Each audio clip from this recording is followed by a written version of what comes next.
हम 97 से जीएसएफ में नौकरी कर रहे हैं। 25 साल से मैं नौकरी कर रहा हूं। हमारा सब बाबा बेबी 25 साल का 22 साल का हो गया। हमारा पगार पहले 1700-1800 फिक्स था। गुजरात सरकार ने उसने जीएसएफ बनाई थी। 2002 में गृह सचिव, जो गृह मंत्री गृह सचिव है, उसने एक निकाला था पत्र कि जीएसएफ लीगल है, जीएसएफ गुजरात सरकार का पार्ट्स है। फिर भी हमको अभी पगार कितना मिल रहा है? 11,000 में मेरा घर का भी पूरा नहीं होता है, बीबी बच्चों का भी पूरा नहीं होता है। हम महाराष्ट्र सरकार ने जो बनाया MISF, उसमें जीएसएफ महाराष्ट्र का जो गार्ड है MISF जीएसएफ सी पैटर्न से बना। पहले जीएसएफ 97 में बना, 2003 में MISF बना। उसका सिक्योरिटी गार्ड है, उसको पगार मिलता है 37,500, हमको पगार मिलता है 37,000। और यहाँ जो भर्ती 11,000 पगार मिलता है। यहाँ जो भर्ती हुई उसमें जो अभी भर्ती वो कर रहे हैं उसमें भ्रष्टाचार आप चाहिए कहीं दुनिया में नहीं देखा होगा। जिस डॉक्टर ने बताया कि इनलीगल है, डॉक्टर ने बताया अनफिट है, तो अनफिट है, फिर भी हमारी ऑफिस ने उसको ऑर्डर दिया। वो युवराज भाई को सभी हमने जो भ्रष्टाचार है वो युवराज भाई को दिया है। हमारी विनती है कि आपकी सरकार आए, हम सरकार में हैं। 25 साल से गुजरात की विधानसभा, गुजरात RTO, गुजरात आपका जो मंदिर है GMB, सभी जगह गुजरात इंजीनियरिंग कॉलेज, सरकारी जगह में हम फर्ज बजा रहे हैं। इतने पगार में हमारा पूरा नहीं होता है, सभी कर्ज भी लेना पड़ता है। एक रिक्वेस्ट है कि तो आपकी सरकार आए तो पहला जीएसएफ का कुछ सोचो, हमको कायमी बनाओ, हमारा पगार भर। और सरू IPS हमारे उसमें CO पद पे वो सब है ना, CO पद पे भाजपा का जो आता है वो रिटायर्ड IPS रखता है, वो रिटायर्ड। तो आप आए तो सरू IPS, उसको सस्पेंड होने का डर लगता है, इसलिए सरू IPS रखो, ऐसी विनती है। और भ्रष्टाचार मिटाओ। जय भीम, जय संविधान। नमस्कार केजरीवाल सर, हमारा पत्रकारों का एक एसोसिएशन है, पत्रकार एकता परिषद, जिसमें 5,000 से अधिक पत्रकार जुड़े हुए हैं। हमने वर्ल्ड बुक ऑफ रिकॉर्ड्स के लिए भी अप्लाई किया हुआ है। हमारा पत्रकारों का जो एसोसिएशन है वो पूरे गुजरात के 33 जिले में है और 242 तालुका में भी है। हमारी कुछ मांगे ऐसी है सर कि पत्रकार है जो इतने सालों से वर्क कर रहा है, पब्लिक के जो क्वेश्चंस होते हैं वो सरकार तक पहुंचाता है, लेकिन पत्रकारों की आमदनी क्या होती है सर? ऐसे बहुत सारे हैं जो बहुत सारे हमको एफर्ट्स मिलते थे पत्रकारों को, वो कुछ सालों से बंद होने लगे हैं धीरे धीरे। तो इसके लिए हमने एक एसोसिएशन क्रिएट किया है। हमारे प्रदेश अध्यक्ष श्री लाभूभाई कातोड़िया भी हमारे साथ है। उनको मैं कहना चाहूंगा कि केजरीवाल सर से कुछ बात हो सके तो आप कीजिए। गुजरात में पत्रकारों की हालत पूरे देश में सबसे कमजोर है, सबसे खराब है। लास्ट 25 साल से पत्रकार को कोई नया फैसिलिटी नहीं मिला है, 1 रुपया भी नहीं मिला है, नया दाम भी जाहिरात का नहीं मिला है। लेकिन 8-10 फैसिलिटी जो सरकारी थी वो भी छिन गई है। नहीं मकान मिलता, नहीं सोसाइटी का प्लॉट मिलता है कॉलोनी बनाने के लिए, नहीं यात्रा मिलती है, कुछ नहीं।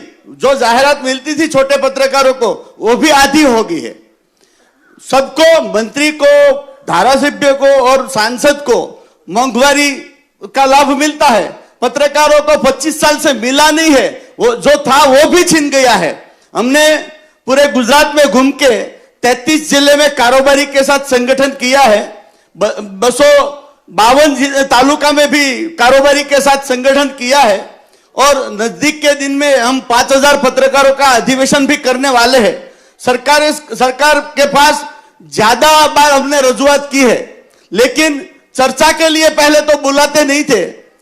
60% धारासभ्य और सांसद सभ्यों ने भी लिखित दिया है कि इसकी मांग वाजिब है, उसको मदद करो, लेकिन कोई सुनता नहीं। हमको चर्चा के लिए सीएम बुलाता नहीं है। लास्ट में प्रदेश अध्यक्ष के साथ 2 बार टेबल टॉक हुआ है, उसने कुछ किया है कि इसकी 7-8 मांग हम आपकी स्वीकारेंगे, लेकिन आप सरकार के विरुद्ध लिखना बंद कर दो, वो उसकी कंडीशन है। लेकिन हम कोई सौदे का काम उसके पास नहीं करना चाहते। आप प्रेस मीडिया गुजरात का उत्थान करने के लिए कौन सी पॉलिसी लगाएंगे, गुजरात के पत्रकारों को स्वाभिमान से जीने के लिए, काम करने के लिए आप कौन सी पॉलिसी हमको देंगे, उसका हम इंतजार करते हैं। ખૂબ ખૂબ આભાર તમામ મિત્રો જે છે હવે મુખ્ય આપણે માનનીય અરવિંદજીને સાંભળવાના છે, જે પ્રશ્નો છે એમનો જવાબ લેવાનો છે। परिपक्वता ये नहीं कि बड़ी बड़ी बातें करे, अरे परिपक्वता ये नहीं कि बड़े बड़ी बातें करे, परिपक्वता तो ये है कि छोटी सी छोटी बात को सुने और उसको समझे। तो ये तमारी छोटाમાં નાનામાં નાની વાતને આજે સમજવા માનનીય અરવિંદ કેજરીવાલજી દિલ્હીના મુખ્યમંત્રી આપણી વચ્ચે આવ્યા છે, ત્યારે હું એમને નમ્ર અપીલ કરી કે આપની વચ્ચે પોતાનું માર્ગદર્શન આપે।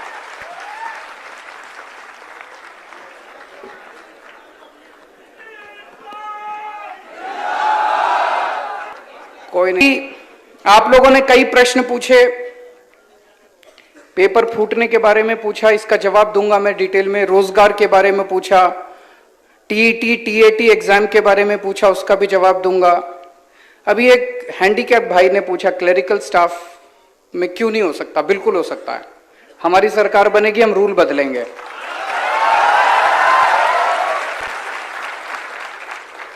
और जो आपने उसको हाय दी है, आप हमें आशीर्वाद दीजिएगा।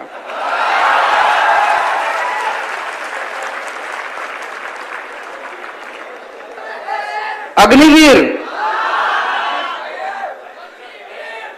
ये बड़े दुख की बात है, ये बड़े दुख की बात है कि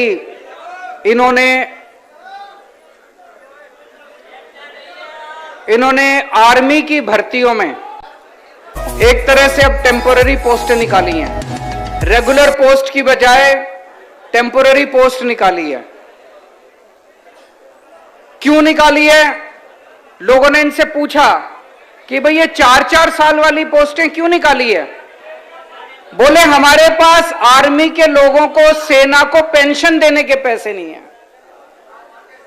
मैं इनसे अपील करना चाहता हूं, एक बार इस देश के लोगों से बात तो करके देखते। इस देश के 130 करोड़ लोग एक टाइम का खाना कम खा लेंगे, लेकिन अपने सैनिकों के लिए पैसे देने को तैयार हैं। यह बड़े शर्म की बात है, यह बड़े शर्म की बात है कि केंद्र सरकार कहती है कि हमें अपने सैनिकों की पेंशन देने के पैसे नहीं है। हम देंगे, इस देश की जनता पैसे देगी, तुम चिंता मत करो। अपने दोस्तों को 10-10 लाख करोड़ रुपए का कर्जा माफ कर देते हो, अपने दोस्तों के 10 लाख करोड़ रुपए के कर्जे माफ कर सकते हो, हमारे युवाओं को पेंशन देने के पैसे नहीं है तुम्हारे। हम इसका सख्त विरोध करते हैं और इसको पूरा विरोध करेंगे, आपके साथ मिलकर विरोध करेंगे और वापस बहाली करवाएंगे सेना के लोगों को। जीआईएसएफ के इतने सारे साथी आए हुए हैं, आप लोग जनता की बहुत सेवा करते हैं।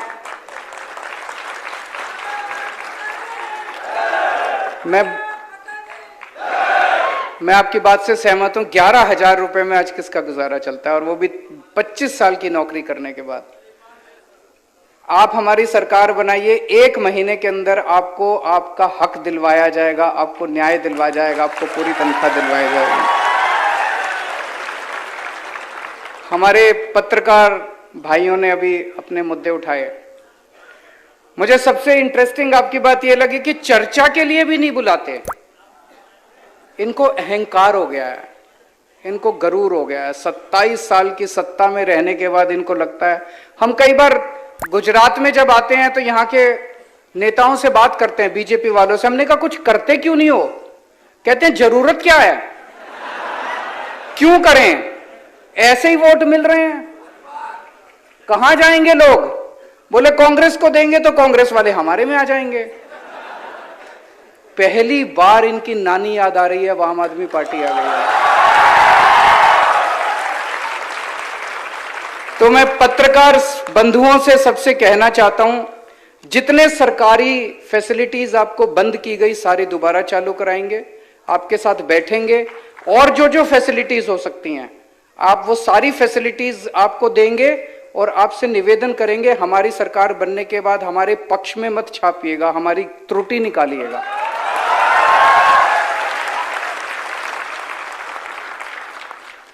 अब सीधा मुद्दे पे आता हूं मैं। पॉलिटिकल बात नहीं करूंगा। 2018 में तलाटी का पेपर हुआ, 1800 पोस्ट थी, 32 लाख लोगों ने अप्लाई किया। आज तक वो पेपर नहीं करा इन लोगों ने, पेपर कराया ही नहीं इन लोगों ने। अभी 2022 में दोबारा एप्लीकेशन फॉर्म मंगाए, लेकिन इन्होंने पेपर नहीं कराया। जो सरकार 5 साल में पेपर नहीं करा सकती, वो सरकार कैसे चलाएंगे? उनसे सरकार उसके बस की बात नहीं है।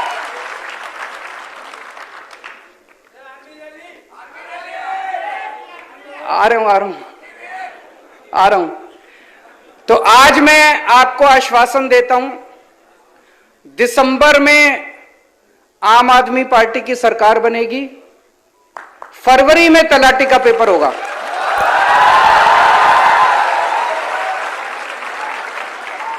फरवरी में तलाटी का पेपर होगा, अप्रैल तक नतीजे आ जाएंगे और अप्रैल के महीने में जो जो सफल कैंडिडेट होंगे उनकी पोस्टिंग हो जाएगी।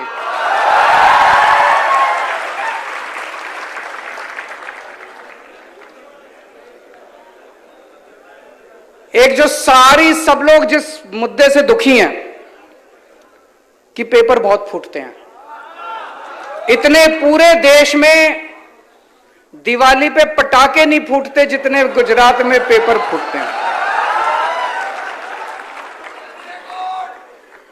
मैं अभी लिस्ट पढ़ रहा था, 2014 में चीफ ऑफिसर का पेपर फूटा, 2015 में तलाटी का पेपर फूटा, 2016 में जिला पंचायत तलाटी का पेपर फूटा, 2017 में 12वीं का बायोलॉजी का पेपर फूटा, 2017 में जीटीयू का सिविल इंजीनियरिंग का पेपर फूटा, 2018 में टेट का पेपर फूटा, 2018 में मुख्य सेवी का पेपर फूटा, 2018 में नायब चिटनीश का पेपर फूटा, 2018 में लोक रक्षक का पेपर फूटा, 2018 में बिन सचिवालय क्लर्क का पेपर फूटा, 2018 में बीएड का पेपर फूटा, 2021 में हेड क्लर्क का पेपर फूटा, 2021 में सौराष्ट्र यूनिवर्सिटी इकोनॉमिक्स का पेपर फूटा, 2022 में वन रक्षक का पेपर फूटा, 2022 में पीजीवीसीएल जूनियर असिस्टेंट का पेपर फूटा, 2022 में 7वीं क्लास का पेपर फूटा, साउथ गुजरात यूनिवर्सिटी पेपर फूटा, 2022 में 10वीं का हिंदी का पेपर फूटा। इनको शर्म नहीं आती?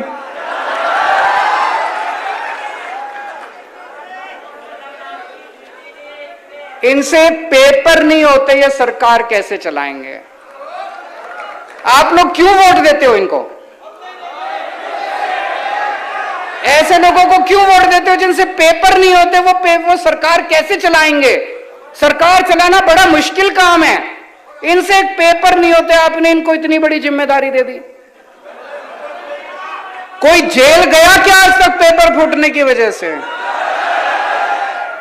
अब जेल जाएगा, अब जेल जाएगा।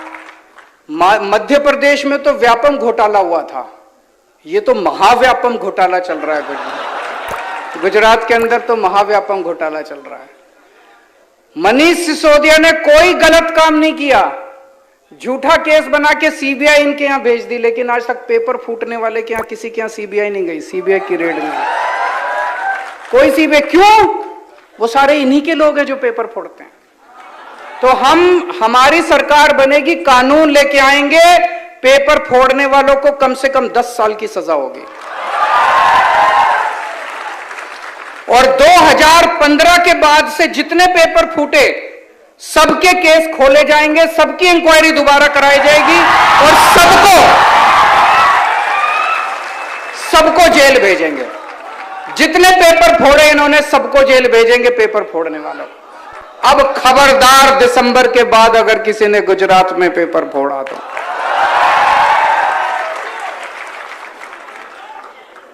दोस्तों, अभी तक सुनते हैं रिश्वत से, एक भी बहुत बड़े नेता इनके कहते हैं सरकारी नौकरी केवल पार्टी के लोगों को पहले मिलेगी। बोला ना एक इनके ने, तुम्हारे पिताजी की है सरकारी नौकरी। सरकारी नौकरी किसी पार्टी की नौकरी नहीं है, गुजरात के बच्चों की नौकरी है, गुजरात के युवाओं की नौकरी है। हर सरकारी नौकरी पे गुजरात के युवाओं का अधिकार है। पूरा ट्रांसपेरेंट तरीके से किया जाएगा, सारा प्रोसेस चेंज किया जाएगा और हर नौकरी जो है वो अच्छे तरीके से दी जाएगी। अब मैं आपको भर्ती कैलेंडर सुना रहा हूं। आम आदमी पार्टी की सरकार बनने के बाद कौन सा पेपर कब कराएंगे, नोट कर लीजिए अगर आपके पास है तो, नहीं तो अपने फोन में लिख लीजिए। दिसंबर में सरकार बनेगी, बनेगी कि नहीं बनेगी? दिसंबर में सरकार बनेगी, फरवरी में तलाटी का पेपर होगा, अप्रैल में नतीजे आने के बाद सबकी पोस्टिंग हो जाएगी, मई में वहां पे 2-3 हमारी बहनों ने टेट के बारे में बात की, मई में टेट 1 और टेट 2 की परीक्षा करवाई जाएगी और टीईटी और टीएटी दोनों की परीक्षा होगी। टीईटी 1, टीईटी 2 एंड टीएटी दोनों की परीक्षा, तीनों परीक्षा मई के महीने में कराई जाएगी और जुलाई के महीने में नतीजे आ जाएंगे। जुलाई में जितने टीचर काम कर रहे हैं, जितने कर्मचारी काम कर रहे हैं, उनको एक मौका दिया जाएगा कि आप लोग बताइए कि आपको किस जिले में पोस्टिंग करवानी है अपनी। अभी हमने सुना कि एक आदमी इधर पोस्टिंग है, उसकी फैमिली उधर रहती है, वो दोबारा पेपर देता है, फिर उधर हो जाता है, तो ये खाली हो जाती है पोस्ट, उसके बाद दिक्कत। तो जुलाई के महीने में सबको मौका दिया जाएगा, सारे कर्मचारियों को, आप अपनी मनपसंद की डिस्ट्रिक्ट में चले जाइए। वो सब लोग अपनी अपनी डिस्ट्रिक्ट में चले जाएंगे। अगस्त के महीने में जितनी टीचर्स की वैकेंट पोस्ट हैं, उनकी सबकी भर्ती प्रक्रिया शुरू की जाएगी, उनके पेपर कराए जाएंगे। अक्टूबर के महीने तक सारे टीचर्स की पोस्टिंग, नए टीचर्स की पोस्टिंग कर दी जाएगी। नवंबर के महीने में सब इंस्पेक्टर और असिस्टेंट सब इंस्पेक्टर की भर्ती शुरू की जाएगी और दिसंबर के महीने में सबको पोस्टिंग कर दी जाएगी। मंजूर है? ठीक है ना? गलत तो नहीं है? तो ये भर्ती कैलेंडर हमारी तरफ से आपको गारंटी है। दूसरा, दिल्ली में जैसे अभी मनीष सिसोदिया जी ने बताया, हमने 12 लाख बच्चों को रोजगार दिलवाए हैं पिछले कुछ सालों में। तरह तरह के तरीके से, अलग अलग तरीके से पोर्टल खोला, जॉब फेयर लगाए, जॉब मेला लगाया, रोजगार के लिए हमने काफी काम किया, सरकारी नौकरियां निकाली, प्राइवेट नौकरियां निकाली, 12 लाख बच्चों को रोजगार दिलाया। तो रोजगार दिलाना आता है हमको, हमारी नीयत भी साफ है।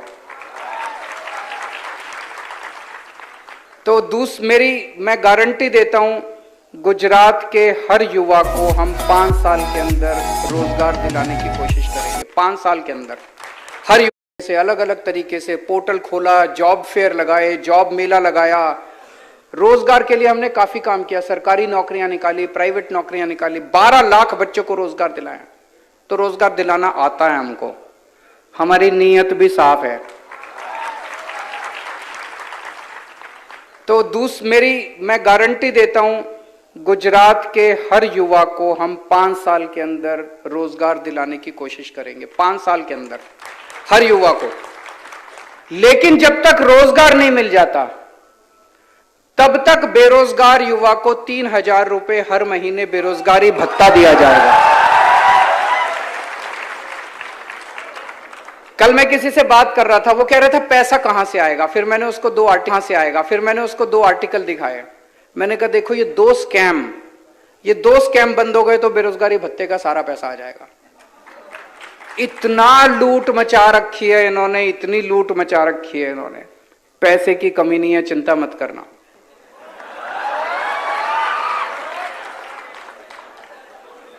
अगला पॉइंट, 10 लाख सरकारी नौकरियां निकालेंगे। 10 लाख। ये हो सकता है क्या? बिल्कुल हो सकता है। हमने पूरी प्लानिंग की है, हवा में बात नहीं कर रहे।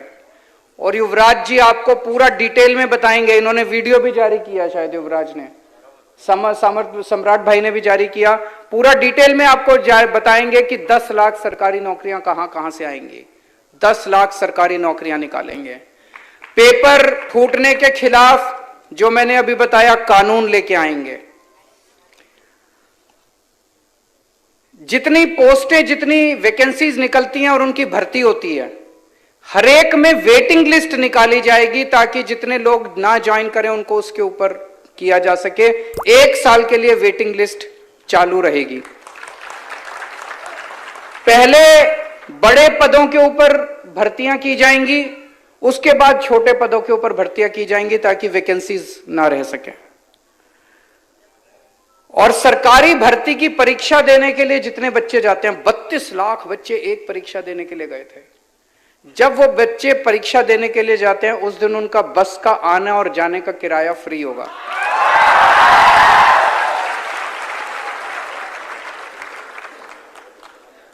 और कई बच्चों ने कहा कि जब भी सरकार आती है 4 साल कुछ नहीं करती, फिर 5वें साल में भर्ती निकालती है, और 5वें साल में भर्ती निकालने के बाद आधों को मिलती है और फिर उसके बाद 4 साल तक ऐसे ही लटक। हमारी अभी पंजाब में सरकार बनी है, सरकार बनते ही हम लोगों ने नौकरियां निकालनी चालू कर दी। 26,000 बच्चों को अभी नौकरियां देने वाले हैं, 36,000 बच्चों को पक्का करने वाले हैं। जैसे ही हमारी सरकार बनेगी, मैंने आपको भर्ती कैलेंडर बता दिया, पहले साल से ही आपको सारी भर्तियां चालू हो जाएंगी। और आखिरी पॉइंट कि जितने प्राइवेट नौकरियां हैं गुजरात के अंदर, उसमें 80% नौकरियां उनको गुजरात के बच्चों को देनी पड़ेगी। रिजर्वेशन होगा, उसके लिए कानून लाया जाएगा।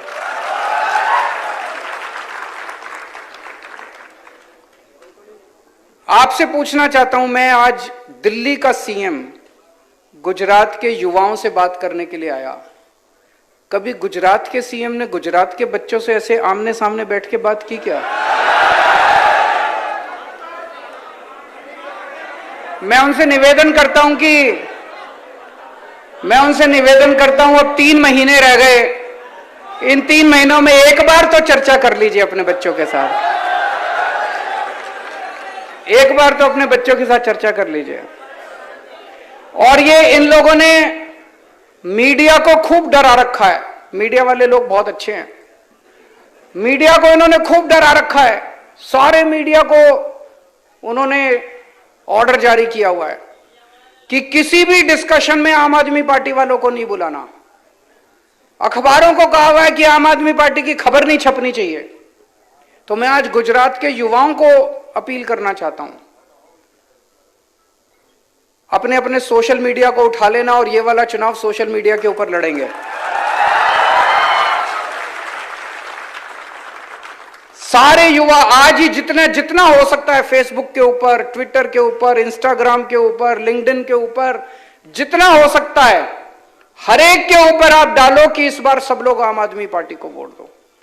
जैसे हम लोगों ने दिल्ली बदली, फिर पंजाब बदल रहे हैं, आप सबके साथ मिलकर गुजरात को भी बदलेंगे, नया गुजरात बनाएंगे। जो मेरे को लग रहा है गुजरात एक बड़ा बदलाव मांग रहा है। 27 साल में इन लोगों से तंग आ गया गुजरात एक बड़ा बदलाव की तरफ जा रहा है। हम सब मिलके अब एक नया गुजरात